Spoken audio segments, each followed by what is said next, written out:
সরকারি জায়গায় খাস জমিতে পিএফ জমিতে বিভিন্নভাবে বসতি স্থাপন করতে বাধ্য হয়েছেন বিভিন্ন কারণে, সাইক্লোনের কারণে, বন্যার কারণে, দারিদ্র্যের কারণে, তাদের কাউকে উচ্ছেদ করা হবে না,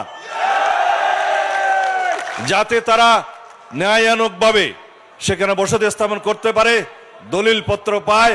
সেজন্য ইনশাআল্লাহ আমরা যদি সরকার পরিচালনার দায়িত্বে যাই তাহলে সেটা পরামর্শ করে সবার সাথে কোথায় কিভাবে কি করতে হবে সেটা আমরা ব্যবস্থা নেব। এই সমুদ্র বন্দর দক্ষিণ এশিয়ার অর্থনৈতিক হাব হিসেবে পরিণত হবে ইনশাআল্লাহ। আন্তর্জাতিক বিমানবন্দর হয়েছে, এটাকে আরো সম্প্রসারিত করা হবে।